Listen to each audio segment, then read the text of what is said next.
그래요. 부부는 서로 잡혀 사는 게 축복입니다. 서로 누르는 게 아니라 서로 내가 외로울 때는 그 사람한테, 또 그 사람이 외로울 때는 내가 다가가서 서로한테 이걸 상호 의존이라고 그러는데요.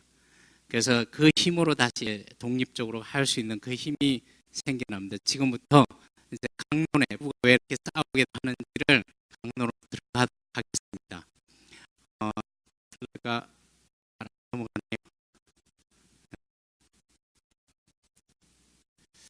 부부싸움 칼로 물베기가 맞나요? 이제 편안하게 얘기가. 부부싸움 칼로 물베기인가요? 칼로 물베기인 부부가 있고 칼로 찔러대는 부부가 있습니다. 굉장히 큰 사건이 벌어져도 두 사람이 위로해서 가는 부부가 있고, 치약을 중간에 짜놓은 거 가지고도 죽이고 싶은 부부가 있어요. 시어머니가 괴롭혀도 부부관계는 좋아질 수 있습니다. 그 힘들게 하는 거에 대해서 서로 위로를 하게 되면 서로 부부관계가 좋아지는 재료가 될 수 있어요. 자녀가 사춘기 때 가출을 해도 부부관계는 좋아질 수 있어요. 그 좋아진 힘으로 자녀를 품을 수 있는 힘이 생깁니다. 당신 그 소식 들었을 때 힘들었겠다. 당신도 당황되겠다, 힘들었겠다라고, 오히려 그거는 부부를 괴롭히는 재료가 아닙니다.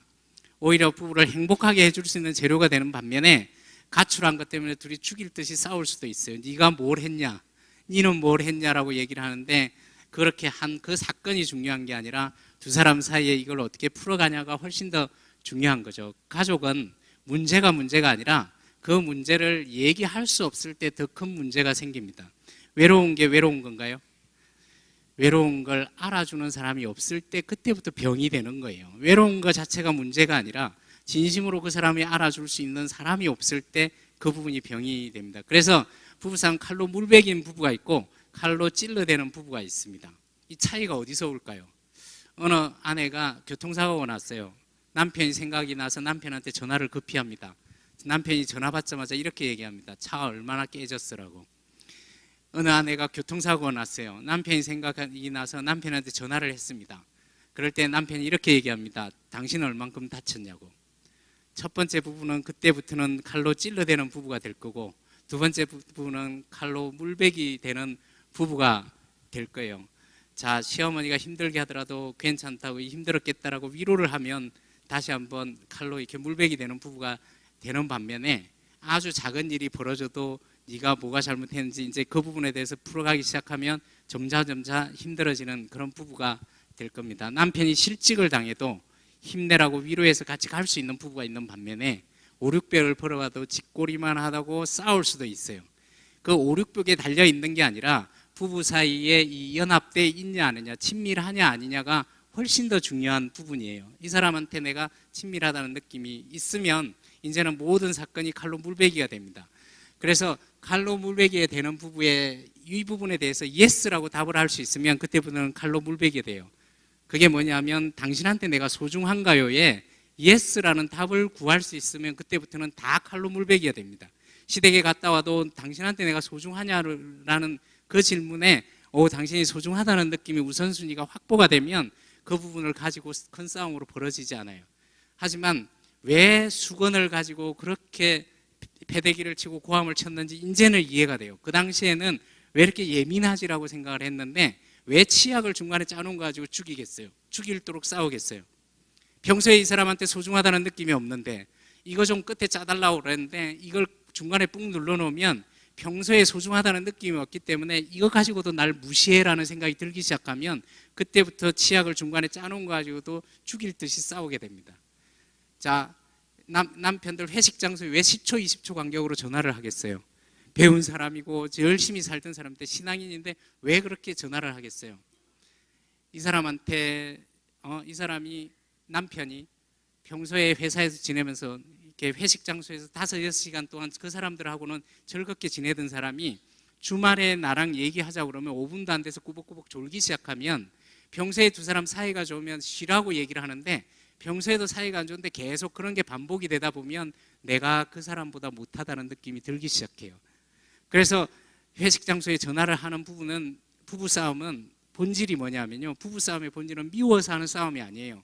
부부싸움의 본질은 당신한테 내가 소중하냐고 묻고 있는 싸움입니다.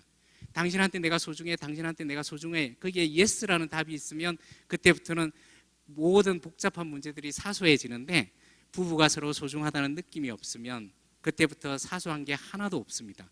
이 사람한테 내가 가치가 없구나, 이 사람한테 내가 소중하지 않구나라는, 연합되지 않았다는 그 느낌이 들기 시작하면 그 작은 거 가지고도 두 사람이 싸우게 됩니다. 그래서 부부싸움 칼로 물베기가 되는 부분은 당신한테 소중한 거에 예스라는 답이 있으면 두 사람이 그때부터는 다른 문제들을 시댁 문제도 풀어가고 처가 문제도 풀어가고 돈 문제도 풀어갈 수 있어요. 자녀 양육하는 그 문제도 두 사람 사이에서, 예를 들어서 아이가 사고를 쳤을 때 네가 뭘 키웠냐 이렇게 얘기를 하기 시작하면 니는 뭐 했냐고 이제 얘기를 하게 되는데, 당신 그 얘기 듣고 정말 속상했겠다라고 얘기를 하게 되면 자녀의 문제를 풀어갈 수 있습니다. 우리가 다음에 이렇게 하고 이렇게 하자라고 서로 자녀 문제를 건강하게 해결할 수 있는데, 소중하다는 느낌이 없으면 자녀 문제 가지고 얘기를 시작하다가 둘이 싸웁니다. 자녀 문제는 빠지고 네가 뭐 잘났냐 하고 둘이서 싸워서 어떤 문제도 풀어낼 수가 없게 됩니다. 우리는 좋아하는 사람을 왜 곁에 두려고 그럴까요? 굉장히 우문일 수도 있습니다. 왜 좋아하는 사람을 곁에 두려고 그러죠? 어린아이는 좋아하는 엄마를 곁에 두기 위해서 발악을 합니다. 웃기도 하고 화내기도 하고 짜증을 내기도 해요. 왜 그럴까요? 왜 좋아하는 사람을 인간은 곁에 두려고 그러죠? 엄마가 곁에 오지 않으면 죽기 때문에 그렇습니다. 어린아이는 엄마가 다가와야 자기가 살 수 있기 때문에 그래요. 정치가들도 좋아하는 사람과 당을 조직해야 그 정치 생명이 길어집니다. 회사를 만드는 사람도 좋아하는 사람과 회사를 만들어야 그런 부분들을 풀어갈 수 있는데, 원수끼리 하면 회사 생명이 길어져요. 전쟁터에서도 혼자 살아남을 확률보다는 전우가 있을 때 생존율이 훨씬 더 높아지더랍니다. 밀림에 혼자 도망 다니는 게 훨씬 더 수월할 것 같은데, 그 밀림에서도 전우가 있어야 생존율이 훨씬 더 높아지더라는 거예요. 그래서 인간의 가장 중요한 생존 전략은 좋아하는 사람을 곁에 두는 겁니다. 그래서 전문가들이 얘기합니다. 결혼을 하는 가장 큰 이유는 이 사람이랑 결혼하면 내가 오랫동안 생존할 수 있을 것 같아서 결혼을 선택한다는 거예요. 그런데 갑자기 이 인간 때문에 죽을 것 같아요. 이제 이 일이 왜 벌어지는지를 같이 알아갈 수 있었으면 좋겠습니다. 인간에게는 기본 욕구라는 게 있습니다. 기본 욕구라는 게 뭐냐면 세 가지를 충족하면 돼요. 사람이 살아 숨쉬는 동안 충족되어져야 될 욕구를 인간의 기본 욕구라고 그래요. 또 이 욕구가 생길 때마다 반복적으로 계속 충족을 해줘야 됩니다. 그리고 이 욕구는 충족되지 않으면 죽어요. 그래서 인간이 기본적으로 충족받아야 될 이 욕구를 기본 욕구라고 그러는데, 여기에 해당되는 게 뭐가 있겠어요?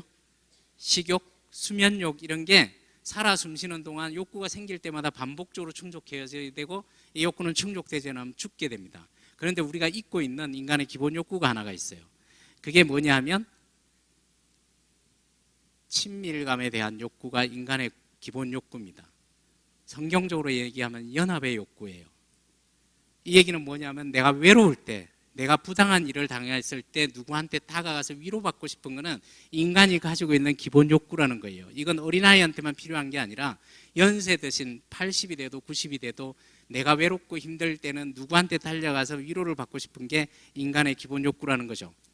니마 그 강을 건너지 마요라는 영화를 보면서 우리가 굉장히 감동을 받게 되잖아요.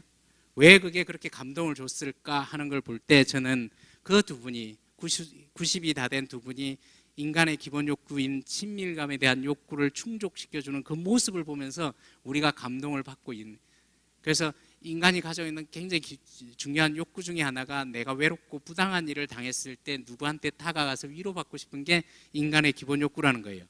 그래서 어린아이는 누구를 통해서 주로 충족을 받아요? 부모님을 통해서. 지금 제가 속 좁다는 걸 다 까먹었나 봐요. 사탕 까먹듯이 까먹었는데, 자, 인간의 가장 기본 욕구 중에 어린아이는 누구를 통해서? 부모님을 통해서 내가 외롭고 배고프고 아플 때 달려가서 그걸 치유받고 싶고 회복받고 싶어요. 자, 사춘기 때는 누구를 통해서? 친구가 커요. 물론 부모라는 근본은 있어야 되고, 그 다음에 친구가 커요. 연애 때는 애인을 통해서 충족받아요. 힘들 때 그 사람을 떠오릅니다. 이때는 애비애미도 안 보여요. 그래서 그 사람한테 다가가서 위로를 받게 됩니다. 자, 결혼한 사람은 누구를 통해서 위로를 받아요? 우리는 잘 알고 있습니다. 내가 힘들 때, 시어머니로부터 장인으로부터 힘들 때 배우자한테 다가가서 힘들었다고 위로받고 싶은 것은 인간의 건강한 욕구고, 이걸 충족하게 되면 후순위를 사랑할 수 있고 회복할 수 있다는 게 굉장히 중요한 부분이라는 걸 다시 한번 생각을 하시면 좋겠습니다. 어린아이는 부모하고 사이가 좋지 않으면 죽고 싶어져요. 인간의 기본 욕구가 충족되지 않으면, 그게 되지 않으면 어린아이는 부모하고 사이가 좋지 않으면 의존성 우울증이라고 그러는데 우울증에 걸려서 죽고 싶어집니다. 근데 결혼한 사람은 자녀하고 사이가 좋지 않다고 그래서 자녀는 죽고 싶지만 결혼한 사람은 자녀하고 사이가 좋지 않다고 그래서 죽고 싶지 않아요. 더 큰 마음은 죽이고 싶지, 얘를. 내가 우울해지고 죽고 싶은 마음이 들지 않아요. 하지만 자녀는 부모하고 사이가 좋지 않으면 죽고 싶어져요. 가장 우선인 사람이 부모이기 때문에. 하지만 부부는 자녀하고 사이. 자, 회사 사장님하고 사이가 안 좋다고 죽고 싶나요? 죽이고 싶지. 하지만 부부간의 사이가 좋지 않으면 죽고 싶어집니다. 그래서 모든 부부들이 상담하러 올 때 아내가 이렇게 얘기합니다. 선생님, 아이 데리고 뛰어내리고 싶다고. 우리가 믿음도 있고 우리 자녀도 키워야 되기 때문에 물론 그렇게 하지는 않지만 내 마음속에 가장 소중한 사람이 내 마음을 몰라주면 죽고 싶은 마음이 들고 우울하고 가치가 없어지고 자신감이 떨어지게 됩니다.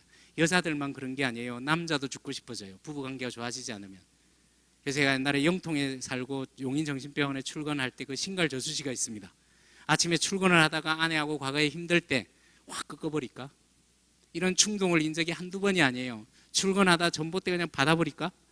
라는 생각이 드는 게 남편과 아내 그 본향에 지금 부부가 연합되지 않으면 에덴 동산에 절대 고독을 느끼는 아담의 모습으로 다 돌아갑니다.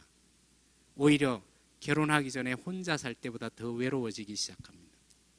결혼하기 전에 내가 큰 기대를 하지 않고 있다가 정말 이 사람을 통해서 내가 외롭고 힘들고 아플 때 위로를 받고 싶어서 이렇게 그 마음으로 얘기를 하는데 그걸 몰라주게 되면 기대하고 있던 사람으로부터 그런 상처를 받게 되면 더 외로워지게 됩니다. 그래서 인간의 기본 욕구를 충족받지 않으면 죽고 싶어져요. 우울해지고. 그래서 부부간의 사이가 나빠지면 주부 우울증의 70%가 부부 불화 때문에 오는 겁니다. 다른 이유 때문이 아니라 부부가 연결됐다는 느낌이 없으면 이 부분에 대해서 상처를 입게 됩니다. 그래서 친밀감에 대한 욕구를 충족해줘야 될 게 성경적으로 연합에 대한 욕구일 거고 또 치료적으로 얘기하면 애착에 대한 욕구라고 얘기를 합니다. 애착 대상이 정서적으로 내가 힘들 때, 신체적으로 부당한 일을 당할 때 다가가서 위로를 받고 싶고 충족받고 싶은 것은 인간이 가지고 있는 건강한 욕구인데 우리가 이 부분을 잘 몰랐어요. 그래서 이 애착 대상한테는 단계적인 반응이 일어납니다. 이게 무슨 뜻이냐면 어린아이와 부모가 애착관계라고 그러고 부부관계가 지금 애착관계라고 얘기를 했는데 어린아이와 부모 사이에서 아이가 부모한테 원하는 게 있는데 부모가 거절할 때 나타나는 반응이에요. 친밀해야 될 대상이 이걸 거절했을 때 나타나는 반응입니다. 자, 아이가 부모한테 원하는 게 있는데 부모가 들어주잖아요. 그럼 아이가 어떤 반응을 하죠? 네? 그렇게 안 해봐서 모르나요? 떼쓰고 화를 내요. 짜증을 냅니다. 그래서 애착 대상, 친밀해야 될 대상이 내 마음을 몰라주고 내가 원하는 걸 들어주지 않을 때 첫 번째 보이는 반응이 뭐냐 하면 분노가 일어난다는 거예요. 근데 이 분노는 건강한 겁니다.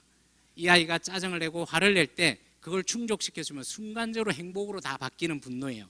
애가 배고플 때 젖을먹이면 그 순간 이 충족이 되면 바로 행복으로 바뀌어요. 기저귀가 축축할 때 기저귀를 갈아주면 바로 행복으로 바뀝니다. 뭔가 외롭고 힘들 때 힘들었죠라고 이렇게 다가가서 이렇게 안아주게 되면 애착 대상한테 위로를 받고 싶어서 이렇게 내는 이 분노는 그 사람이 알아만 주면 순간적으로 행복으로 바뀌는 재료가 됩니다. 네? 한번 생각해 보세요. 하나님께서 왜 아이가 부모님한테 엄마한테 원하는 게 있는데 왜 짜증을 내고 화를 내게 만들어 놨을까? 차라리 싱글벙글 웃게 해놨으면 우리도 좋았을 텐데. 한번 생각해 보세요. 아이가 기저귀가 축축한데 침대에 누워가지고 혼자 싱글벙글 웃고 있다고 생각을 해보세요. 걔 미친 거예요. 걔 죽어요.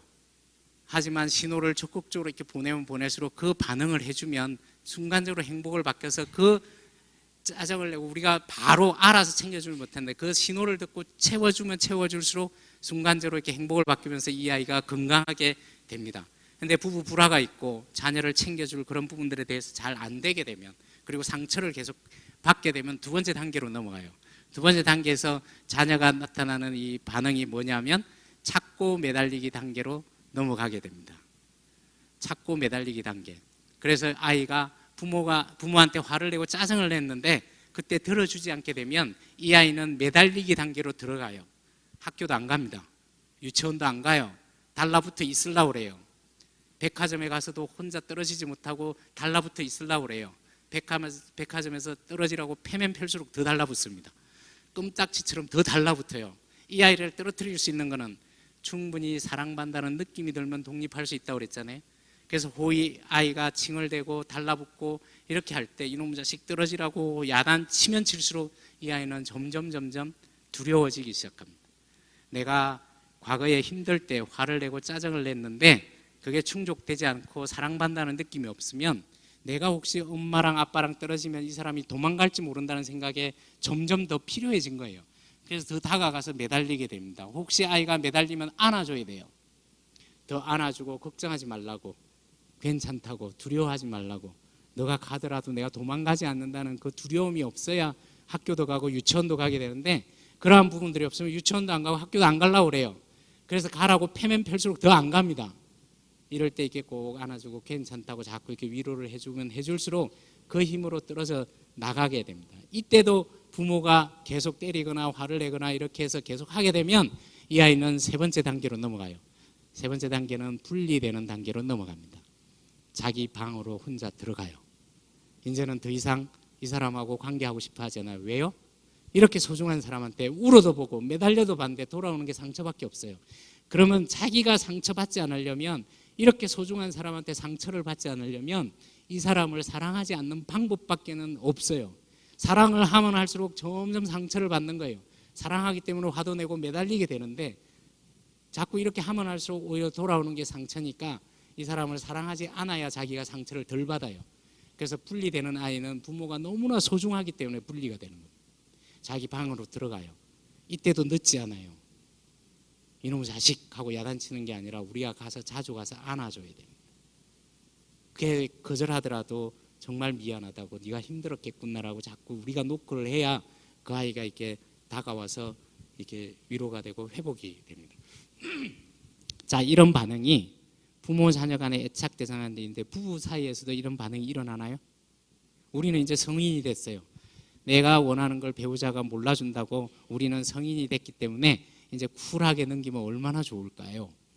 하지만 애착 대상한테는, 친밀해야 될 대상한테는, 연합해야 될 대상한테는, 결혼하기 전에는 부모와 연합돼 있다가 부부가 연합해야 될 그 대상한테는 내가 원하는 게 있는데 들어주지 않으면 첫 번째가 분노라는 거예요. 화를 낸다는 거예요. 짜증을 낸다는 거예요. 그런데 이게 알아주면 순간적으로 행복으로 바뀌어요. 시어머니 때문에 힘들다고 얘기했을 때 힘들었죠? 그러면 금세 이렇게 행복으로 바뀝니다. 하지만 그 힘들고 한 부분을 몰라주기 시작하면 둘이서 싸워요. 고부 갈등은 부부 갈등이에요. 부부 관계가 좋아지면 좋아질수록 그 문제를 풀어갈 수 있습니다. 확신을, 만약에 부부 관계가 좋아지고 정말 우리 두 사람이 연합되고 이렇게 했는데도 처가에 못하고 시댁에 못하게 되면 그거는 다시 한번 생각해야 될 부분일 거예요. 다시 한번 뭔가. 하지만 두 사람이 탄탄해지고 시댁에 가도 처가에 가도 이 사람이 나를 이렇게 사랑한다는 느낌이 들면 들수록 그 문제를 풀어가기가 굉장히 쉬워진다는 걸, 이 사람이 우선이라는, 연합된 대상이라는 느낌이 들면 이 문제를 풀어갈 수 있습니다. 제가 질문 드리겠습니다. 제가 지금 시간 때문에 해야 될 부분 때문에 많이 하고 가야 돼서 말을 조금 더 빨리 이렇게 하도록 하겠습니다. 자, 이 시기에 남편과 아내가 서로 이렇게 마음을 몰라줄 때 주로 화를 내는 사람이 여자인가요? 남자인가요? 네? 여자? 남자? 자, 여자가 감정적인가요? 남자가 감정적인가요? 자, 남자가 이성적인가요? 여자가 이성적인가요? 틀렸어요. 이때 이성적일 수 있는 사람은 사람도 아니에요.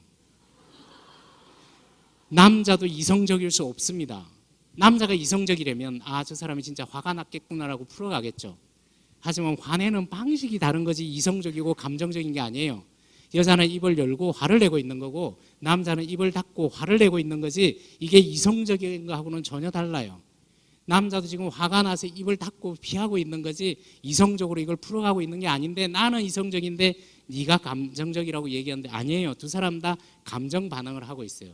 오늘 집에 돌아가셔서 화내는 것도 자극적이지만 입을 닫고 있는 것도 상대방을 얼마나 공격하는 행동인지 잘 몰라요. 우리 아이한테 입을 닫으면 닫을수록 아이가 공격적으로 변합니다. 우리한테 반응을 보이지 않으면. 그래서 네이버에 들어가셔가지고 무표정 얼굴 실험이라고 한번 찾아보세요. 그러면 입을 닫고 자꾸 표정을 짓지 않는 게 얼마나 상대방한테 공격적인지를 그 실험을 한 부분이 있어요. 그래서 입을 열고 하는 것도 공격적이지만 입을 닫고 이렇게 반응하지 않은 것도 상대방에 대한 굉장히 큰 공격이에요. 자, 이 부분 화났다는 걸 알고 자기 화났죠? 그러면 금세 행복으로 바뀌어요. 자기 화났구나라고. 자기 화났구나. 그래서 돌아오는 길에 이제는 시댁에 가서도 처가에 가서도 저는 이 운동을 벌려야 된다고 생각을 합니다. 이 맥락에서 차를 타자마자 시댁에 갔다 오면 남편이 먼저 물어보는 거예요. 오늘 속상한 거 없었냐고. 이번에 시댁에서 당신 속상한 거 없었냐고. 자, 처가에 갔다 오면 아내가 먼저 물어봅니다. 당신 혹시 장인 장모 때문에 엄마 아빠 때문에 속상한 거 없었으라고. 그게 효도를 해갈 수 있는 그 힘을 얻는데 굉장히 중요한 부분입니다. 또 시작이냐가 아니라 먼저 그렇게 물어본다는 그런 마음으로 하기 시작하면 차츰차츰 처음에는 좀 부담스러워요. 하지만 차츰차츰 그 얘기를 듣는 게 그렇게 어려워지지 않는다는 걸 저는 경험해봐서 알아요. 그래서 차를 타자마자 혹시 이번에 속상한 일 없었냐고. 당신 그랬구나라는 이 한마디가 사실은 서울까지 조잘되면서 올라올 수 있는 부분인데 또 시작이냐 그러면 서울까지 30도 그 기운으로 올라올지어다. 내가 당한 것만 당할 수 없고 다 그렇게 당해셔야 돼요. 그래서 그 부분에 대한 걸 시작이 되면 먼저 물어보면 좋겠다는 생각이 들어요. 자, 분노 단계에서 풀어지지 못하면 찾고 매달리기 단계에 부부가 들어가게 됩니다. 자, 질문 드리겠습니다. 찾고 매달리기 단계에서 아내들이 가장 많이 남편한테 하는 질문이 뭐겠어요? 나 사랑하냐고 묻기 시작해요. 지금부터 묻기 시작합니다. 나 사랑하냐고. 여기에 아류가 있어요. 자기 속에 내가 있긴 한 거야. 이것도 물어봐요. 여기에 또 아류가 있어요. 자기 내 편이냐고 물어봐요. 그래서 남편들이 이해 못할 질문이 쏟아지기 시작합니다. 시어머니랑 나랑 빠지면 누구 구할 거냐고 이제 이때부터 물어보기 시작해요. 자, 누가 빠지는, 시어머니만 빠뜨리는 게 아니에요. 부부 사이가 나쁘면 딸한테 가서 먼저 안아주면 딸보다 내가 못하다는 생각이 들어서 중요하다는 생각이 들기 시작해요. 회사 친구들한테도 괴롭히기 시작합니다. 회사 친구가 중요하냐 내가 중요하냐. 사람만 가지고 그러지 않아요. 일이 중요해 내가 중요해도 또 묻기 시작합니다. 아내는 끊임없이 내가 소중하다는 느낌이 없으면 이 사람이 거기에 시간 투자를 하는 게 있으면 거기에 대해서 이렇게 묻기 시작해요. 저희 연구소 앞에 페이투라는 호텔이 하나가 있는데요. 그 호텔에 일주일 동안 이렇게 투숙을 하면서 매일 와서 상담한 부부가 있어요. 이 사람들이 영국에서 휴가 받아서 왔어요. 이제 외국에서도 이제 방송이 되고 이렇게 그러니까 이제 보고 왔어요. 남편은 일찍이 유학을 가가지고 거기에 적응을 해서 이제 그 회사 대기업에 들어갔습니다. 그리고 대기업에 들어가서 어느 터전이 잡히니까 서울에 있는 아가씨를 소개받아서 결혼을 하게 돼서 둘이서 살기 시작했어요. 그런데 결혼을 하자마자 두 사람이 힘들기도 한데 또 영국이라는 그 땅, 런던이라는 그 땅이 여기서는 바삐 지내다가 기온도 그렇고 기후도 그렇고 너무나 이렇게 힘들고 낯선 곳에서 아내가 외로워지기 시작했습니다. 그래서 남편이 들어오기만을 기다려요.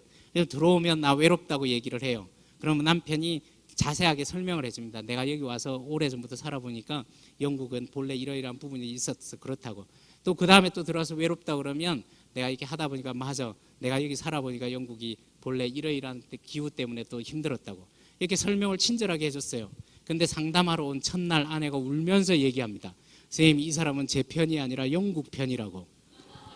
내가 힘들다고 얘기를 하는데 영국이 그렇다고 런던이 그렇다고 계속 그 얘기만 하고 내가 힘든 걸 들어주지 않으니까 이 사람이 영국 편이라는 얘기를 하기 시작해요. 그래서 남편은 아내가 어떻게 감정을 풀어내는지를 잘 몰라요. 그래서 상황을 자꾸 설명을 하면서 이렇게 얘기하면 할수록 아내는 내 편이 아니구나라는 생각이 점점 들기 시작해서 작은 거 가지고도 공격을 하기 시작합니다. 자, 이때 남자들이 가장 많이 하는 생각이 뭔지 알아요? 내가 하고 있는 일에 대해서 인정을 받고 있는지가 굉장히 예민해지기 시작합니다. 그래서 이제 둘이 대화가 안 돼요. 자기네 편이야, 자기나 사랑해. 그러면 남편은 나 열심히 일하고 있잖아 이 얘기를 하기 시작해요. 자, 부부싸움을 해도 두 사람이 다릅니다. 부부싸움을 했는데 아내는 그날 이렇게 치열하게 싸우고 나서 퇴근을 이렇게 출근했던 남편이 이제 아내한테 눈치가 보이니까 빨리 퇴근해서 들어와요. 거기까지는 해요. 그러면 아내는 다가와서 얘기를 해주기를 바라고 아 당신 속상했지라고 얘기를 해주길 잔뜩 기대하고 있는데 이 인간이 가서 저기 설거지를 한다든지 아니면 괜히 그냥 옆방에 가서 서재를 정리하고 있고 뭔가를 하고 있어요. 아내는 다가와서 이렇게 얘기를 해주고 뭔가 풀어주기를 기대하고 있는데 남편은 뭔가를 하고 있습니다. 그때 이 아내가 그 남편을 보면 사람 같지가 않아요. 저게 싸웠으면 와서 싸운 거에 대해서 뭔가 얘기를 하고 풀어가야 되는데 괜히 뭔가 이렇게 서재를 정리하고 뭔가를 일을 하려고 그러고 빨리 들어와서 뭔가를 하고 있어요. 근데 여기에 비밀이 숨어 있었습니다. 아담과 하와의 비밀이 숨어 있습니다. 남자들은 내가 한 일에 대해서 인정을 받으면 여자가 무장해제된 걸로 단서로 삼아요. 내가 뭔가 한 일에 대해서 인정을 하고 당신 수고했다고 얘기하면 이제 좀 더 아내한테 가도 되는구나. 저 사람이 내가 하는 일을 인정을 받으면 다가가서 뭔가 할 수 있는 그 부분이 되는구나라고 생각을 해요. 근데 아내는 지금 그게 인정해주고 싶지 않아요. 내가 지금 속상해, 마음이 지금 불편해준데 와서 지금 얘기를 해야지. 가서 청소를 하고 있고 막 이렇게 보고 있으면 그 자체가 이해가 되지 않아서 또다시 공격을 하기 시작합니다. 두 사람 사이에 이 순간 풀어내기가 굉장히 어려워요. 제가 아까 남자가 부모를 떠나 아내와 연합하라고, 남자가 아내의 마음을 다가가서 뭔가를 하는 것보다는 다가가서 오늘 속상했지, 이 한마디가 훨씬 더 큰 효과를 나타낸다는 걸 얘기했는데 이게 두렵습니다. 인정을 해줘야 되는. 그래서 남자는 용기를 내서 다가가는 게 필요한데, 자, 우리 자매님들이 여기 다가오기 힘든 남편들을 도와줘야 될 부분이 있어요. 여자들처럼 호락호락하게 막 가서 풀어내는 게, 다가가는 게 그렇게 쉽지가 않아요. 아까도 얘기했듯이 어떻게 풀어야 될지를 잘 몰라요. 이때 자매님들이 도와줘야 될 일이 있습니다. 그게 뭐냐면, 싸웠는데 빨리 들어와서 설거지를 하고 있으면 사람 같지 않지만 얘기를 하세요. 여보 얘기 좀 해. 그럼 잔뜩 긴장할 거예요. 부부 불화 상태에서 남자들이 가장 두려워하는 말이 여보 얘기 좀 해요. 얘기하면 죽는 줄 알아요. 그래서 그만하라고 얘기해요. 그때 남편한테 아내가 여보 얘기 좀 해. 화는 치밀어요. 이 사람이 지금 와서 해야 되지만 뭔가를 하기 시작하면 여보 얘기 좀 해. 그러고 앉혀놓고, 당신 오늘 싸워서 화가 난데 근데 그래도 빨리 들어와서 그 설거지 해줘서 고마워. 그 다음에 또 싸웠는데 또 그런 행동을 보이면 또다시 얘기 좀 해. 그러면 긴장할 거예요. 하지만 앉혀놓고 또 얘기합니다. 싸워서 이렇게 힘들었는데 당신 그래도 이렇게 서재 정리해줘서 고맙다고. 그 다음에 또 이렇게 얘기를, 이렇게 싸웠는데 또 괜히 애를 이렇게 안고 있고 막 이렇게 얘기하면 사람 같지 않지만 또 얘기합니다. 여보 얘기 좀 해. 그러고 또 긴장할 거예요. 그럼 앉혀놓고 오늘 싸워서 힘들었는데 당신 그래도 애기 봐줘서 고맙다고. 자, 한 3번 정도 하고 나면요, 이 인간들 단순해가지고 여보 얘기 좀 해. 그러면 쪼로로 와서 앉아요. 내가 하는 일에 대해서 이 사람이 인정해 준다는 느낌이 들기 시작하면 관계 속으로 나오는 게 남자들은 훨씬 더 쉽습니다. 대신에 우리 남편이 알아야 될 부분이 있습니다. doing, 뭔가를 한다는 자체는 아내한테는 풀리지 않습니다. 내가 일을 하고 성실하고 한 부분은 하와한테는, 아내한테는 전혀 그 부분이 충족될 수가 없어요. 그 속에 관계성으로 내가 당신을 아끼고 사랑한다는 이 정서적인 그 부분이 들어가지 않으면 내 일한 것도 싫어요. 그래서 제 아내가 성공해서 뭐 할 건데라는 공격을 했다는 걸 이제 이해를 하게 됐어요. 옛날에는 미친 줄 알았어요. 남편이 성공하는 걸 가지고 성공해서 뭐 할 건데라고 얘기를 할 때 그 당시에는 그랬어요. 하지만 지금은 아내가 제 성공을 가장 기도하고 제가 하고 있는 일에 대해서 가장 힘이 돼주는 관계가 되어졌어요. 부부가 연합해야만 남편의 성공도 기뻐할 수 있고, 부부가 연합해야만 가정에서 하는 아내의 일도 가치 있게 여겨집니다. 옛날 유교 때는 아내를 가치 없게 만들었어요. 왜요? 밖에서 일을 하면 집에서 네가 하는 일이 뭔데라고 얘기를 했어요. 내가 사랑해야 될 가족을 너무나 가치 없는 사람으로 만들어버렸어요. 네가 집에서 뭘 일을 하는데. 하지만 창조의 원리를 알면 남편이 일하는 것도 적극적으로 칭찬받아야 되지만 아내가 집에서 하고 있는 그 일도 적극적으로 위로를 해야 됩니다. 그래서 퇴근해서 들어오는 남편한테 당신 수고했다고, 애썼다고. 자, 남편도 그래, 이걸로 끝이 아니라 내가 없는 동안에 이 새끼들 때문에 힘들지 않았냐고, 혹시 내가 없는 동안에 집에 별일 없었냐고 얘기를 하면서 연합을 하게 되는, 이게 하우스도 내 걸로 취하고 홈도 내 걸로 취하게 되는 이 연합의 굉장히 중요한 부분이라는 걸 생각을 하게 됩니다. 그래서 아내들이 주로 화를 내고 남편들이 주로 회피적인 행동을 많이 하게 되는데, 인정받지 못하면 회피를 하게 되는데, 그래서 그동안에 우리가 이렇게 서로가 잘못됐다고, 서로가 문제라고 생각을 했는데, 서로가 부부싸움은 내가 소중하지 않다는 느낌 때문에 싸우는 겁니다. 내가 소중하다는 느낌이 있으면 그 부분을 풀어갈 수 있습니다. 그래서 아내가 화를 내는 것도 내가 당신한테 소중한가요? 묻고 있는 싸움입니다. 제가 부부 상담을 할 때 그걸 걷어내는 작업이에요. 그 밑에는 이런 마음이 들어있어요. 애착 욕구, 친밀감에 대한 욕구가 그 부부의 표면에는 싸우고 있지만 그 표면만 걷어내면 당신한테 내가 소중하냐고, 당신한테 내가 사랑받을 가치가 있냐는 그 싸움을 하고 있다는 걸, 우리는 미워서 하는 줄 싸우는 인 줄 알았어요. 하지만 그게 아니라는 걸, 그게 확보가 되면 그 큰 싸움이 안 벌어져요. 그래서 아내가 고함을 치고 남편이 회피를 하게 되는데 그게 아니라는 걸 다시 한번 생각을 하시면 좋겠습니다. 자, 지금 연습을 하나 할 거예요. 이대로 따라 하시면 됩니다. 죽이고 싶더라도 저를 위해서 따라해 주셨으면 좋겠어요.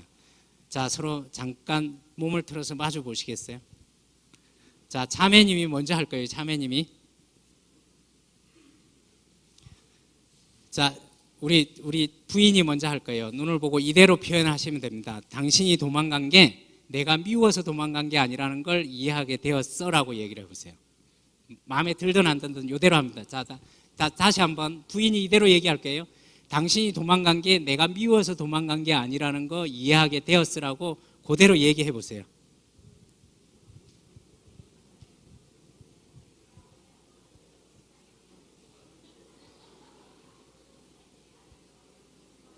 자, 우리 부인이 이제 요청할 거예요. 앞으로 용기를 내서 다가와 줬으면 좋겠어라고 요청해 보세요.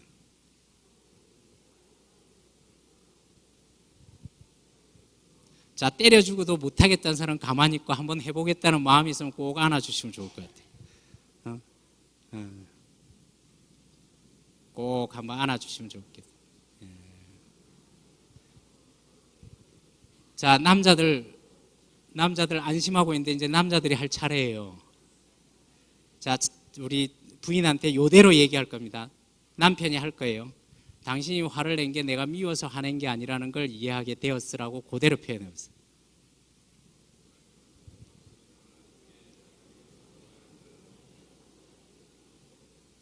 이 인간들은 한 번 더 해야 됩니다. 무슨 뜻인지도 모르고 지금 하고 있을 거예요. 지금 이게 무슨 말인지도 모르고 지금, 자, 다시 한번, 자, 생각을 하면서 이렇게 할 거예요.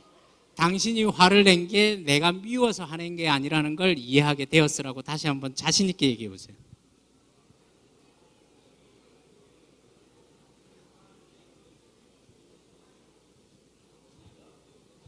자, 끝났으면 이대로 표현할 거예요. 앞으로 조금만 부드럽게 얘기해 주면 좋겠어라고 요청해 보세요.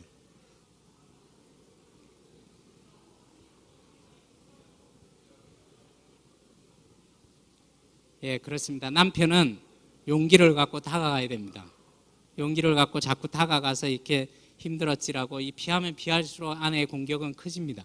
그래서 용기를 내서 자꾸 다가가는 용기를 좀 냈으면 좋겠고요. 아내는 조금만 시작을 조금만 부드럽게 하면 그거와 함께 남편이 하는 일에 대한 인정부터 하고 나면 이 인간들 단순해서 쫓아오기가 훨씬 더 쉽습니다. 그래서 조금만 부드럽게 할 수 있으면 좋겠다는 생각이 듭니다. 자, 찾고 매달리기 단계에서 서로 풀어지지 않으면 분리되는 단계로 들어가요. 그래서 각방을 쓰기도 하고 별거를 합니다. 부부는 연합되지 않으면 하나도 해결되지 않아요. 회피입니다. 회피. 문제가 이렇게 해결이 아니라 회피예요. 그래서 여기는 각방 쓰는 사람이 한 부부도 없겠지만 주변에 그런 부부들 꽤 많이 있을 거예요. 그 부부들한테 앞으로 용기를 내서 다가가라고 꼭 얘기해 주세요. 꼭 앞으로 용기를 내서 다가가 보라고. 아내가 화를 내고 했던 게 미워서 한 게 아니라는 그 마음을 갖고 지금부터 다가가고, 아까 혹시 과거에 이렇게 시댁 문제든 다른 문제로 잘못한 부분이 있으면 진정성 있게 다가가게 되면 다 부끄럽지 않게 된다는 그 확신을 갖고 가셨으면 좋겠다는 생각이 듭니다. 다가갈 수 있었으면 좋겠습니다. 자, 그 다음에, 자, 부모 자녀의 애착도 애착이고 성인의 애착도 애착이라고 그랬는데, 부모 자녀의 애착과 성인의 애착의 공통점이 4가지가 있어요. 그게 뭐냐면 이 사람과 떨어지면 상처라는 거예요. 거절받으면. 또 하나는 이 사람과 가까이 있고 싶다는 거예요. 친밀하게 가까이 지내고 싶다는 게 본래 이렇게 특성이에요. 3번째는 안식처가 된다는 거예요. 안식처라는 개념이 집에 와서 그냥 누워있는 게 쉬는 게 아닙니다. 주말에 영하 30도 냉랭한 기운 속에서 방에 누워있어 봐야 밖에서 설거지하면서 그릇 부닥치는 소리로 머리를 다 때려요. 사실은 안식이라는 게 뭐냐 하면 개념이 내가 힘들 때 위로해주고 힘들 때 위로받는 이게 안식이에요. 그 위로가 없이 누워있으면 주말에 평일 때 회사 갔다 오는 것보다 주말에 더 고통스럽습니다. 그 기류 속에 둘이서 그런 위로가 없는 상태에서 누워있고 내가 프로야구를 보고 있고 지금 프로야구 보고 싶은데 여기 오신 분 축복합니다. 그걸 한다고 그래서 내가 편한 게 아니라 두 사람이 편안한 상태에서 프로야구를 봐도 즐겁고 이렇게 한 건데 그게 되지 않는 상태에서는 그거 하고 있는 게 눈치가 보이고 이렇게 힘들어지고 기침 소리 하나도 날 머리를 때리게 되고 신경이 쓰이게 됩니다. 그래서 안식이라는 거는 내가 힘들 때 위로해주고 퇴근해서 들어와서 당신 힘들었지 당신도 힘들었지라고 이게 안식이에요. 이게 되고 나면 그다음부터 누워있어도 괜찮고 테레비를 봐도 괜찮고 이렇게 되는데 이게 없는 상태에서는 테레비가 중요해 내가 중요해 하면서 테레비를 날리기도 하고 이런 일이 벌어지게 됩니다. 네 번째는 안전기지가 된다는 거예요. 안전기지라는 거는 전쟁 용어죠. 전쟁터에서 이렇게 신체적으로 정서적으로 필요한 사람이 후방에 와서 안전기지에 와서 위로를 받고 치료를 받고 힘을 얻어서 전쟁터로 나가게 되는 게 안전기지예요. 자, 애착 대상, 친밀해야 될 대상은 이런 안전기지가 된다는 거예요. 우리 자녀들도 부모하고 사이가 좋으면 멀리 갈 수 있습니다. 이 안전기지 삼아서 멀리 갈 수 있고 싸우러 갈 수 있고 그 힘을 얻어서 갈 수 있어요. 이게 성인의 애착과 부부의 애착이 가지고 있는 공통적인 특성이에요. 그런데 성인의 애착과 부부의 애착에 차이점이 있습니다. 부모 자녀의 애착은 주로 실제적인 걸 공급해 줘야 돼요. 기저귀를 갈아주고 젖을 먹여주고. 두 번째는 부모 자녀의 애착은 줘도 아깝지 않게 만들어 놨습니다. 일방향적으로 주게 만들어 놨어요. 자녀는 부모님의 애착의 어떤 그런 욕구를 충족해 줄 수 없어요. 예? 그냥 우리가 즐거운 거는 우리가 준 걸로 애가 기뻐하는 걸로 우리가 이렇게 즐거운 거지 자녀는 부모의 애착 욕구를 충족해 줄 수 없습니다. 자녀가 이런 얘기를 어떻게 할 수 있겠어요? 어머니 오늘부터 제가 기저귀를 혼자서 갈게요. 이런 얘기를 하는 게 아니에요.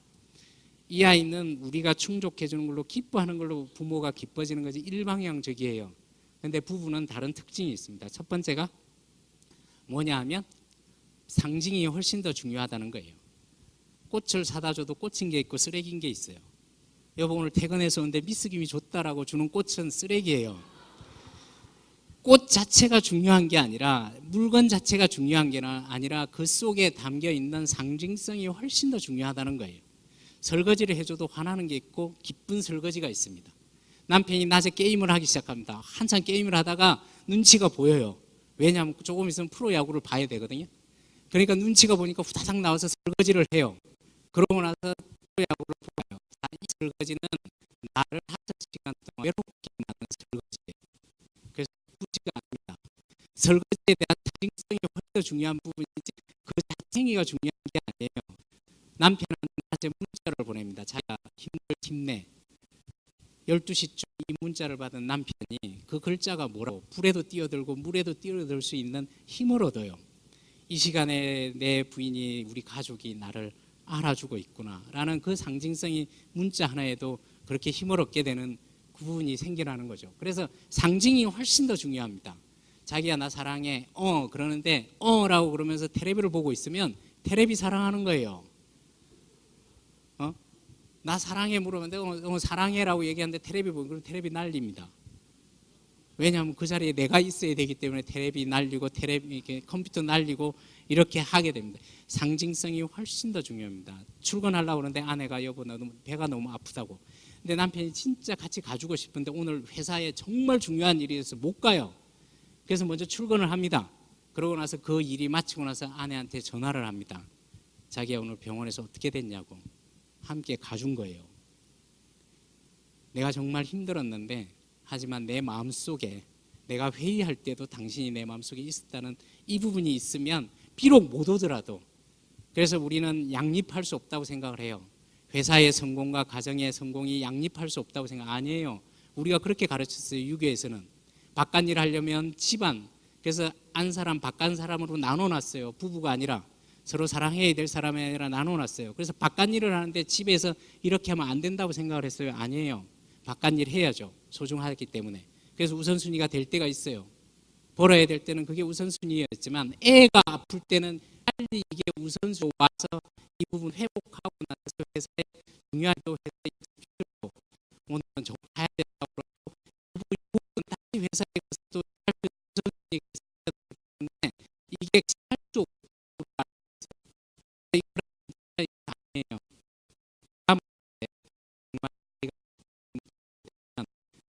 이렇게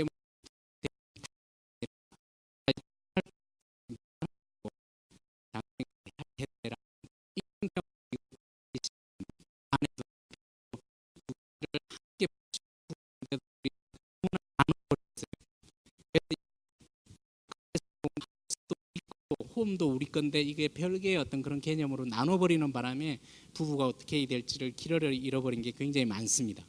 두 번째는 성적이라는 거예요. 그래서 부부 관계가 좋아지면, 부부가 서로 이렇게 회복하게 되면 부부 관계는 자연스럽게 늘어나게 돼 있습니다. 서로 친밀하고 서로 이렇게 소통이 되기 시작하면 자연스러운 행위예요.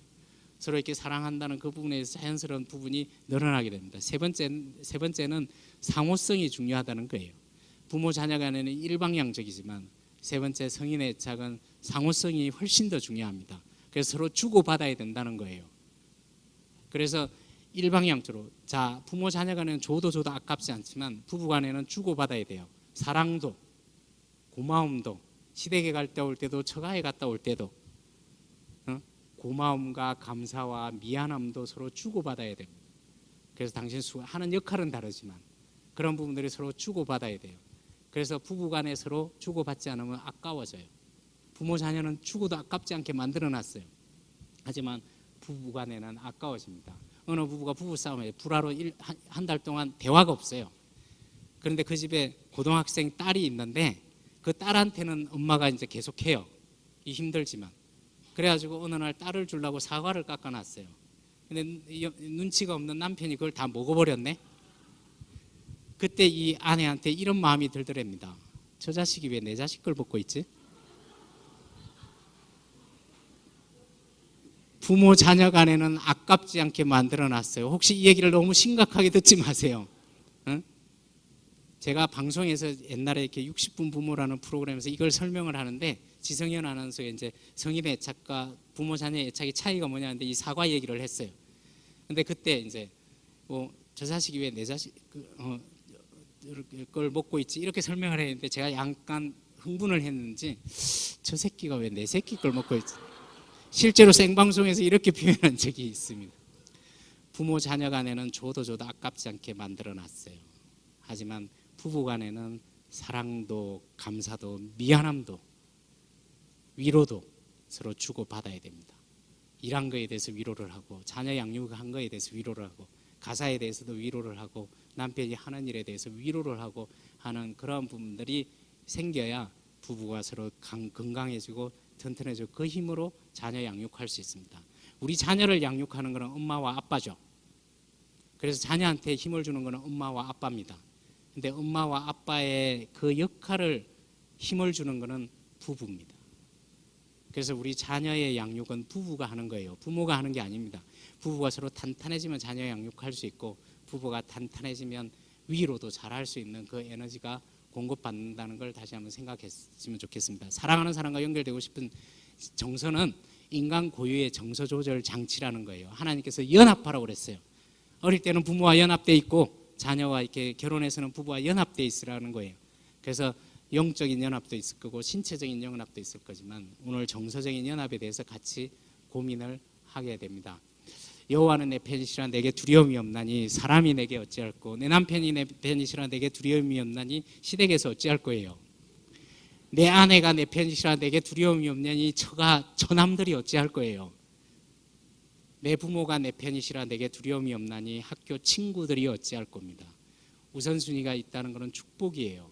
우선순위를 가르쳐줬다는 게 축복입니다. 우리가 이 우선순위를 통해서 주변에 그 사랑을 확대시켜 갈 수 있는 그 힘이 커질 수 있다는 걸 같이 한번 생각을 하셨으면 좋겠습니다. 고함 치는 아내가 나쁜가요? 땅 파고 들어가는 남편이 나쁜가요? 고함 치면 땅 파고 들어가요. 땅 파고 들어가면 들어갈수록 부드럽게 얘기할 수가 없죠. 들리게 하려면 고함을 쳐요. 그래서 이 사람 고함 치게 하는 거는 예. 이 사람 고함치게 하는 거는 예, 땅 파고 들어가는 거는 예입니다. 삽을 놓고 와야 부드러워지고 부드럽게 여보 수고해라고 하면 할수록 삽을 놓고 들어올 거예요. 그죠?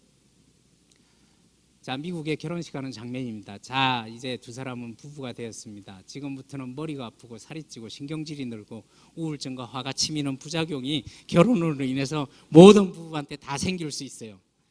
결혼해서 바로 행복해지지 않습니다. 하지만 부부 관계가 연합하게 되면, 이 갈등을 겪고 나서 연합하게 되면 이 세상 어떤 관계에서도 줄 수 없는 행복이 거기에 숨어 있습니다. 결혼한 두 사람은 부부가 회복되지 않는 이상 골프를 치도 불행해요. 술을 마셔도 거기에는 행복이 없습니다. 결혼하지 않은 사람은 달라요. 하지만 결혼한 두 사람은 부부가 연합되지 않으면 무슨 짓을 해도 거기에 행복이라는 건 없습니다. 사람을 만나도 행복하지 않아요.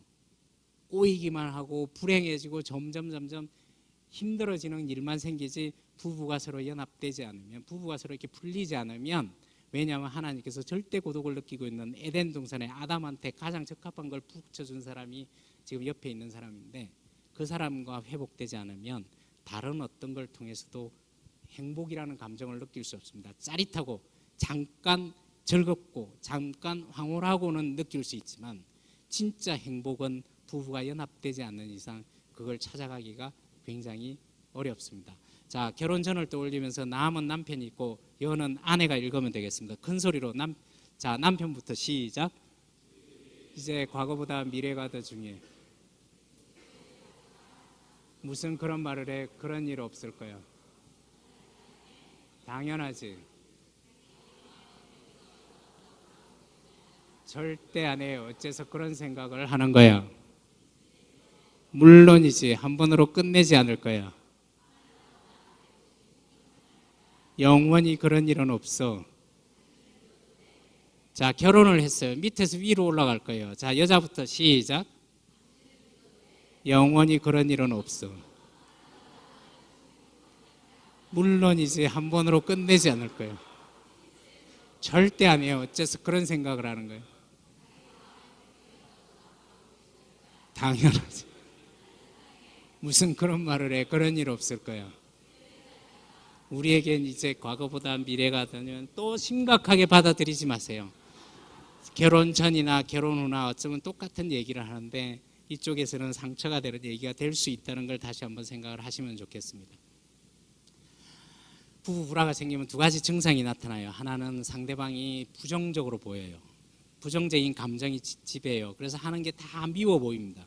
자꾸 부정적으로 해석이 돼요. 옛날에 런닝 입고 다니는 게 귀여웠는데 부부 불화가 생기면 저게 사람인가 싶은 생각이 들기 시작해요.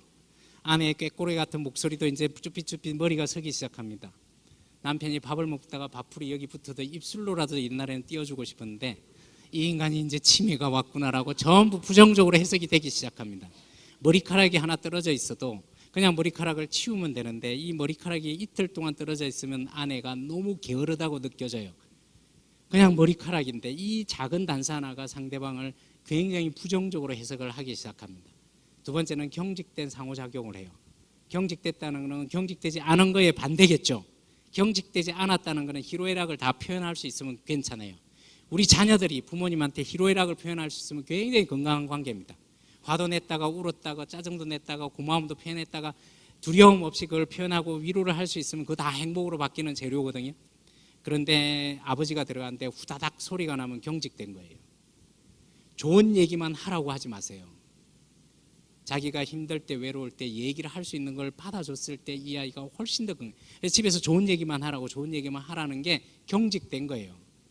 그래서 경직되지 않았다는 희로애락을 부부 사이에서 우리 연애 시절에는 다 해봤잖아요. 짜증도 냈다가 삐졌다가 화도 냈다가 토라졌다가 좋은 얘기를 했다가 여기 상처 하나 난 거 가지고도 2시간 동안 화났죠 힘들었죠 해가지고 이렇게 2시간 동안 무슨 얘기 있는지 할 수 있었는데 부부 불화 상태에 갇히게 되면 경직돼요. 그래서 두 가지 반응만 하게 됩니다. 화를 내든지 입을 닫든지 이 두 가지만 하게 돼요. 화를 내고 입을 닫으니까 상대방이 꼴배기가 싫어요. 꼴배기가 싫으니까 더 화를 내든지 입을 닫아요. 그래서 부부 불화 고리에 갇히게 되면 빠져나오기가 굉장히 어렵습니다. 이런 데 와서 듣고 이렇게 다시 하지 않으면 그 속에 오늘 여기 오지 않고 집에 있었다고 생각을 해봐요. 저는 유교적인 부분에 있어서 가장 문제가 된 부분이 뭐냐면 집안 얘기를 담장 밖으로 흘려보내지 않은 게 비극의 시작이라고 생각을 해요. 그 안에서 저도 10년 동안 풀 수가 없었는데 똑같은 방식으로 풀어가면서 계속 집안 문제 밖으로 내보내지 말라고 사람이 죽어요. 그 안에서. 가정에서 일어나는 사건이 더 잔인할 수도 있습니다. 집안 문제를 흘려보내서 다른 데서 구하고 이렇게 해서 열어놓고 이렇게 해야 되는데 똑같은 패턴으로 말려 죽여가면서도 절대로 얘기를 하지 말라고 한 부분이 얼마나 큰 상처를 줬는지를, 그래서 오늘 여기 와서 정말 집안 문제를 다시 한번 새로운 렌즈를 가지고 보게 되면 지금 당장 다 회복되는 게 아니에요. 하지만 이 부부관계라는 게, 가족이라는 게 그래 시간을 갖고 앞으로 계속 풀어야 되는 문제구나. 이게 잘못된 게 아니고 예민한 게 아니고 우리 둘 사이에 뭔가 되지 않아서 뭔가 풀어야 될 과제였는데 내가 너무 속단을 하고 끝내야 되는 거를 잘못됐구나라고 혹시 판단을 하고 요거 하나만 가져가시면 좋을 것 같아요.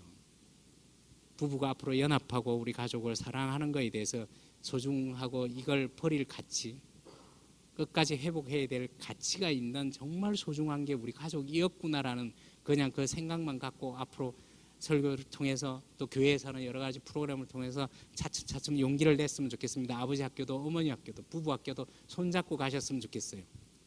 가서 이렇게 배우고 우리 교회에서 오산 침례교회에서 뭔가 가정사역에 대한 프로그램이 있으면 여기 오신 분들은 더 적극적으로 가서 배워야 됩니다. 배워서 이렇게 더 적극적으로 하면 할수록 그걸 활용해서 우리가 좋아지자는 건데 거기 가면 뭔가 나쁜 사람이 된 것 같아서 아니에요. 우리는 그걸 풀 수 없는데 여기 와서 용기를 내서 와서 이렇게 풀면 풀수록 더 긍정적으로 갈 수 있다는 걸 다시 한번 깊이 마음속에, 오늘 내용 다 까먹어도 됩니다. 강의한 내용 다 까먹으면 우리 가족이라는 게 한 2번만 넘겨주시겠어요? 그 진짜 다시 넘겨주시겠어요? 정말 한 넘겨주시겠어요? 자, 내 배우자는, 우리 자녀는 나한테 물어보고 있는 질문이 하나가 있어요. 지금 이 순간에도 내 배우자와 우리 자녀는, 지금 떨어져 있는 자녀도 부모님한테 묻고 있는 질문이 있고 지금 이 순간에도 내 남편과 내 아내가 나한테 물어보는 게 있습니다. 그게 뭐냐면 당신한테 내가 소중한가요를 묻고 있어요. 시댁에 가도 이거 있으면 괜찮아요. 저가에 가도 이거 있으면 괜찮습니다. 교회에서 부부 모임할 때 제발 다른 사람 챙기지 마세요. 우리 부부부터 먼저 챙기세요. 부부부터 먼저 챙기고 다가서 하고, 그게 팔불출이 아니에요. 옛날에는 아내를 무시하고 다른 사람을 챙기는 게 그게 미덕이었고 아내를 챙기면 팔불출이라고 얘기를 했어요. 하지만 우리 교회만이라도 여기서부터 시작하는 거예요. 부부가 서로 안정되면 옆 사람 챙겨주는 거 훨씬 쉽습니다. 우리 가정이 탄탄해지면 탄탄해질수록 이웃 사랑하고 이웃을 끌어안기가 쉽습니다. 당장 우리가 죽을 것 같은데, 물론 하나님과의 관계를 통해서 우리가 또 이웃을 사랑해야 될 부분도 있지만 진심으로 우리 가정이 회복되고 우리 관계가 좋아져야 이웃을 챙기고 자녀를 챙기고 하는 게 훨씬 더 쉬워진다는 걸 다시 한번 생각하셔서 정말 당신한테 내가 소중한가요에 예스, 정말 소중한, 그래서 앞으로 시대에 가도 소중하다고 할 수 있어요. 저는 7대 장손이라 그걸 할 수가 없었습니다. 옛날에 부엌에 들어가는 것조차도 이렇게 하지 않았어요. 저는 저희 집에서 요새 추도 예배를 하는데 어머님이 올 때가 되면 저는 에이프론을 먼저 해요. 옛날에는 7대 장손이 뭐 이런 얘기를 했는데 그게 아니라는 걸 저희 어머님도 이제 그 부분에 대해서는 잘 압니다. 그리고 어머님도 믿음 가운데 이제 가시게 돼서 이 부분에 대한 소중함을 알게 돼서 저희 프로 갈 수 있으면, 부부가 소중해지면 부모님께 효도하기가 굉장히 쉽다는 걸 다시 한번. 자, 눌러주시겠어요? 자, 3단계 대화법입니다. 이걸 하고 마무리를 하도록 하겠습니다. 부부가 연합하기 위해서 3단계 대화법을 다시 한번 생각을 하시면 좋겠습니다. 첫 번째가 반영이에요. 영자가 거울이 되어준다는 거예요. 비춰준다는 거죠. 반영이라는 게 비춰준다는 게 거울이 되어준다는 겁니다. 자, 여기 오실 때 거울 보셨죠? 거울이 뭐라고 얘기하던가요?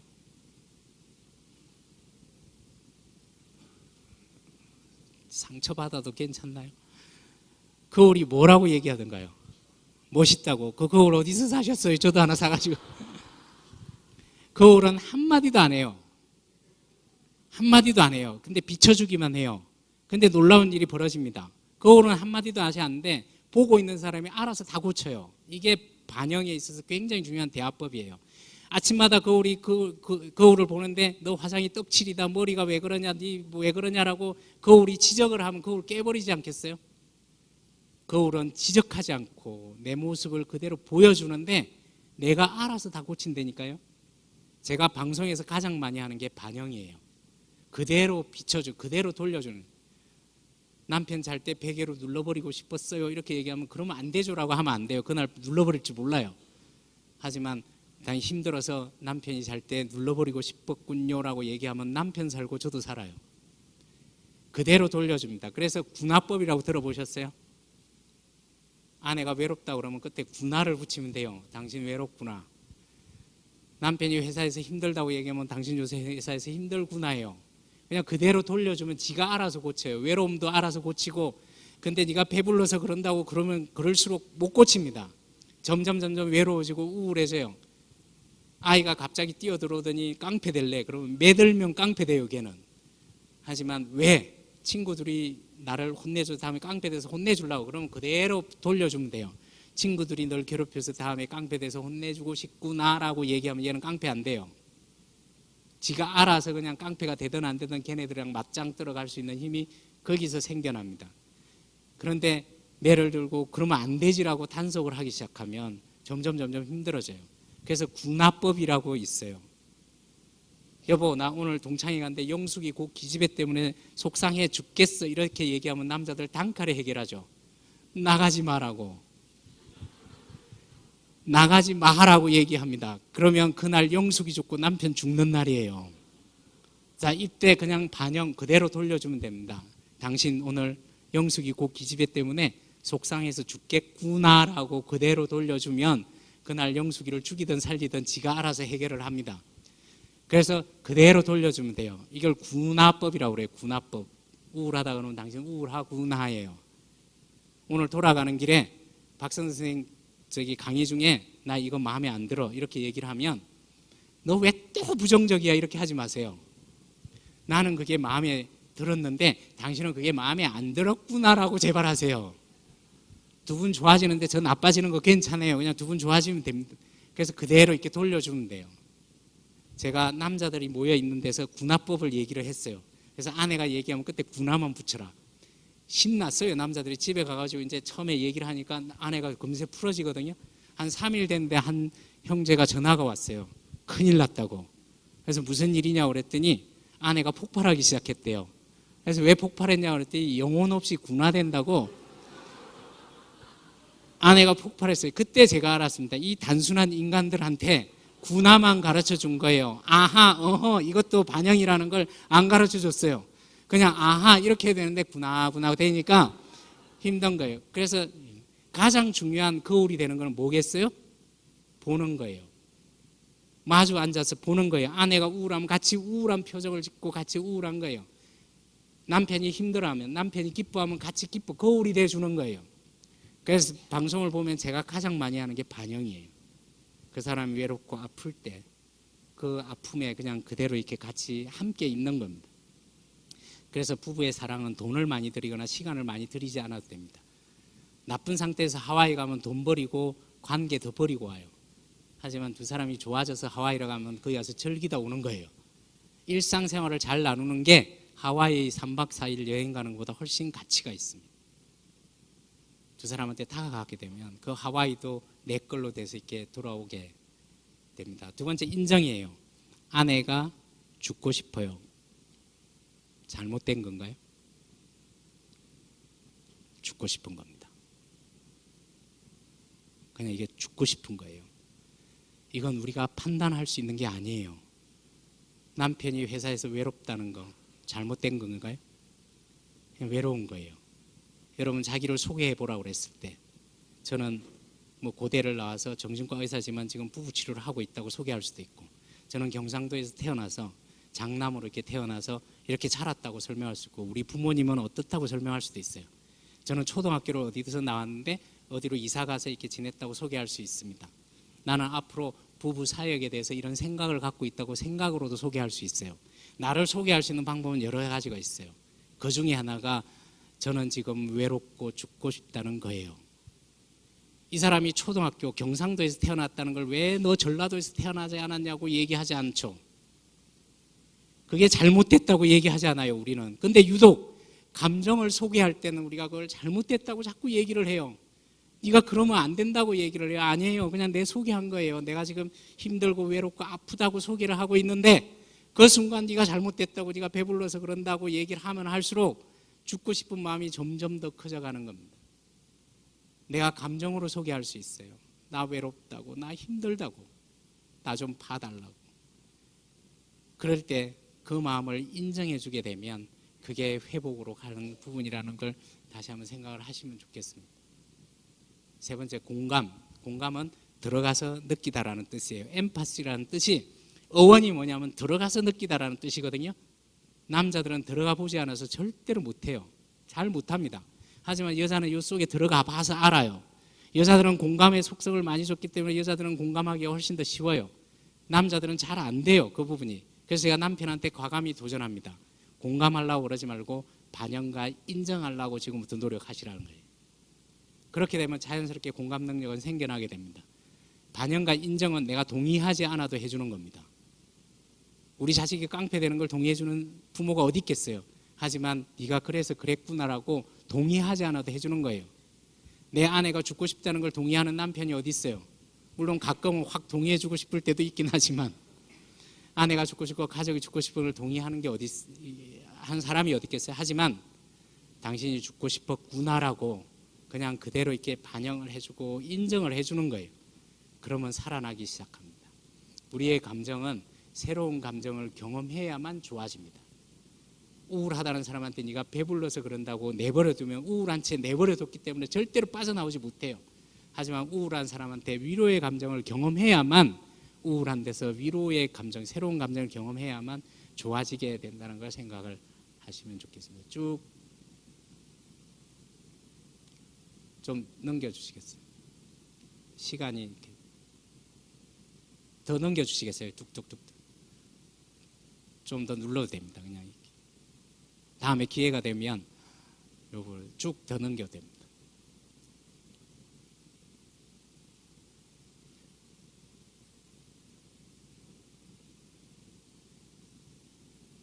자, 할아버지가 연합하고 하나님 사랑 안에서 아버지가 연합하고 자녀가 연합하는, 이게 우리의 땅에 정복하고 다스릴 수 있는 축복의 계획이 여기에 있다는 걸 다시 한번 생각을 하시면 좋겠습니다. 자, 부부 10계명이 있습니다. 어제가 부부의 날이었죠. 둘이 하나 되는 사이, 둘이 하나 되는 날이었어요. 결코 단념하지 말라. 이게 나라에서 부부의 날로 제정을 하면서 2007년도에 제정을 하면서 이렇게 10계명을 한 거예요. 그 중에 여러 가지가 있지만 결코 단념하지 말라고 얘기했습니다. 저는 이 부분에 대해서 지극히 공감합니다. 부부관계는 결코 단념하지 마십시오. 우리 가족은 결코 단념하지 마십시오. 우리가 몰라서 그걸 못 풀었는데 지금부터 단념하지 않고 가서 풀어갈 수 있었으면 좋겠다는 생각이 듭니다. 한 번만 눌러주시겠어요? 사운드를 좀 올려주시면 좋겠습니다. 불을 좀 꺼주시겠어요? 다 꺼도 됩니다.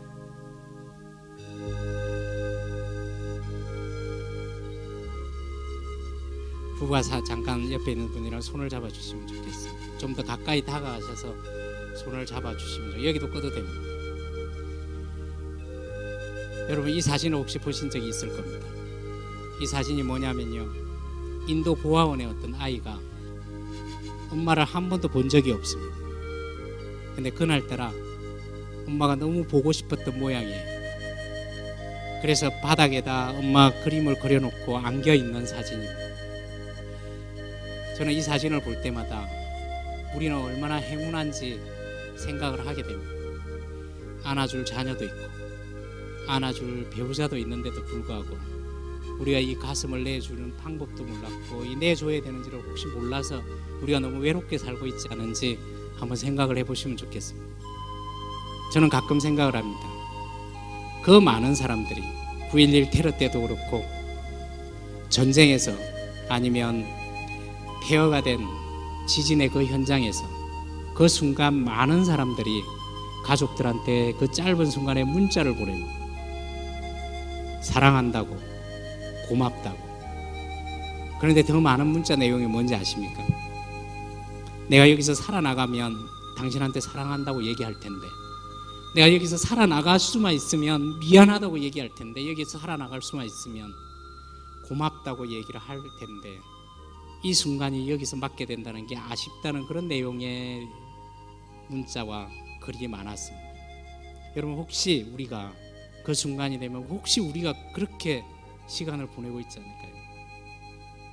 가족 부부관계 회복을 해야 될 가장 적절한 시기가 어딜까요? 바로 지금입니다. 우리가 돈을 벌어서 학위를 따서 우리 자녀가 성공대 하고 나서 그 순간에 성공하고 돈을 벌고 학위를 딴 그 순간에 가장 소중한 가족이 옆에 없으면 그게 무슨 가치가 있겠어요? 가족 부부관계 회복을 해야 될 시기에 가장 적절한 시기는 나이하고도 상관없어요. 20대도 지금 하지 않으면 늦은 거고 70대도 지금 하면 늦지 않았다는 걸 전 부부관계를 통해서 하게 됩니다. 부부관계 회복을 누가 먼저 하는 게 좋을까요? 문제가 많은 사람이 해야 되나요? 돈을 못 버는 사람이 해야 되나요? 어릴 때 상처가 많은 사람이 해야 되나요? 단점이 많은 사람이 부부관계 회복을 먼저 시도해야 되나요? 전 그렇게 생각하지 않습니다. 지금 내가 너무 불행한데, 이렇게 살면 안 되는데, 우리 가족이 이렇게 살면 앞으로도 기대가 없다는 생각이 들어서 한숨이 나고 아픔 그걸 느끼고 있는 그 사람이 먼저 시도를 하면 됩니다. 우리가 이렇게 살면 안 되는데, 이렇게 살면 앞으로 우리가 이렇게 더 불행해질 텐데, 이렇게 살고 싶지 않고 외롭고 아프고 힘들다고 느끼는 그 사람이 지금부터 시도를 하시면 됩니다. 부부가 서로 잠깐만 마주보고 안아주시면 좋겠습니다. 잠깐만. 지금 어쩌면 그동안 아내가 고함치고 남편이 회피하는 그 가운데서 당신한테 내가 소중하냐고 묻고 있었는데 우리는 나를 찔러대고 나를 소중하게 다루지 않는다고 생각을 해서 나를 괴롭힌다고 생각해서 혹시 다가가지 못한 부분이 있다면 이 시간을 통해서 잠깐 느낄 수 있었으면 좋겠습니다. 그리고 이렇게 얘기할 수 있었으면 좋겠어요. 둘만 들을 수 있게. 여기 함께 온 것도 고맙고 이때까지 버텨준 것도 정말 고맙고 미안하다고, 아직 구체적이지는 않더라도 그냥 미안하다고 고맙다고, 그리고 앞으로 살아갈 부분에 대해서 기대가 된다고 둘만 들을 수 있게 조용히 두 사람이 속삭여 주시면 좋겠습니다. 내가 몰랐다고, 당신의 아픔도 몰랐고 나만 힘든 줄 알고 나만 외로운 줄 알고 나만 고통스러운 줄 알았는데 나로 인해서 당신이 힘들었구나라는 그 말을 전할 수 있었으면 좋겠어요. 그 마음으로 안아줄 수 있었으면 좋겠어요.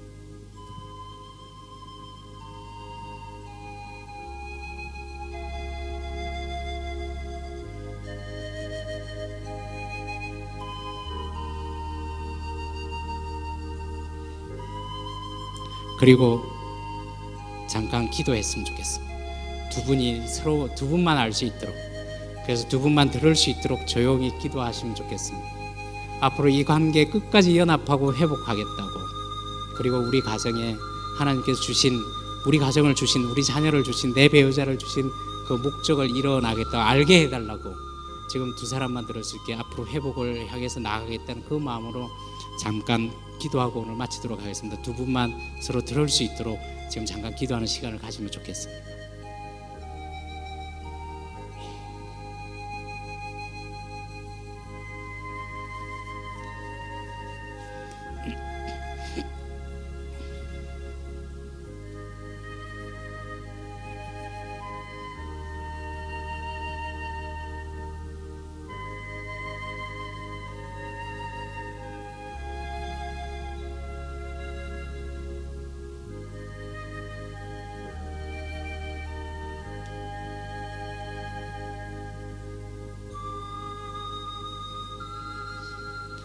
사랑해 주님 감사합니다. 에덴 동산의 첫 부부를 만들고 부부가 연합하여 한 몸을 이루라 하신 그 말씀이 오늘 이후로 저희들의 주례사가 되기를 소망합니다. 부부가 연합된 그 힘으로 우리 부모님을 더욱더 섬기게 하여 주시고, 부부가 우선순위 된 그 힘으로 우리 자녀를 더욱더 사랑하고 아껴줄 수 있는 저희들 가정이 되게 하여 주시옵소서. 앞으로 우리가 꾸준히 부부가 연합하기로 마음먹은 우리 부부들을 축복하여 주시고, 책을 읽고 세미나를 참석하고 말씀을 듣는 가운데 부부가 연합하기로 마음먹은 그 부분에 합당한 말씀과 생각이 들어올 때 그 자리에 주님께서 함께 하셔서 그 부분이 더욱더 연합되는 재료로 사용될 수 있도록 끝까지 이 가정을 지켜주시고 이 부부를 지켜주시옵소서. 그래서 2016년 5월 어느 날 우리 부부가 연합되기로 마음먹은 다짐한 이 순간이 우리가 이 세상을 떠나서 하나님 나라로 갈 때 그 순간에 우리가 정말 탁월한 선택을 했고 정말 좋은 선택을 했구나라고 느낄 수 있도록 지금 이 시간부터 그 시간까지 주님 연합된 그 힘으로 그 행복으로 주변을 바라보고 많은 걸 느낄 수 있고 누릴 수 있도록 이 부부를 축복하여 주시옵소서. 그래서 정말 우리가 몰랐던 부분에 대해서 새롭게 알아가고 할 때마다 서로에게 축복이 되고 서로의 연합하는 좋은 재료가 될 수 있도록 늘 그 자리에 함께하여 주시기를 간절히 소망합니다. 많은 부부들이 오늘 와서 다짐했습니다. 오산 침례교를 통해서 여기를 통해서 회복된 이 부부를 통해서 이 가정을 통해서 주변에 많은 아파하는 가정들이 있습니다. 그 가정들을 다시 품을 수 있는, 그래서 침례교회 오산 침례교를 통해서 이 주변 이웃의 사랑을 더 확대돼 갈 수 있도록 우선 우리 가정부터 회복시켜 주시옵소서. 우리의 자녀의 아픔을 제대로 볼 수 있게 하여 주시고 내 배우자의 아픔을 제대로 볼 수 있게 하여 주시고 그 아픔을 우리가 회피하고 도망가는 것이 아니라 다가와서 끌어안을 수 있는 용기도 주시고 그 부분을 표현하고 이해할 수 있는 그 이해의 마음도 주시고 궁극적으로는 주님의 사랑 안에서 우리 관계가 회복될 수 있다는 그 마음을 끝까지 품을 수 있도록 우리 가정들을 축복하여 주시기를 간절히 소망합니다. 주님께서 만들어진 세우신 이 가정을 지켜나가겠습니다. 이 부부관계를 회복하겠습니다. 지금 당장 다 이해가 된 부분은 아니지만 이 시간 이후로 어떤 일이 있더라도 이 부분을 부끄럽지 않게 세워가는 저희들 되게 하여 주시옵소서. 모든 말씀 예수님의 이름으로 기도드립니다.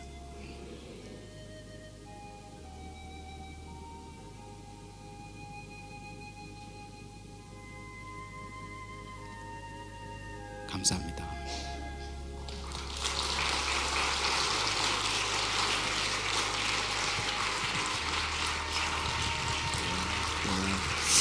한 번 더 큰 박수로 감사를 표하겠습니다. 감사합니다.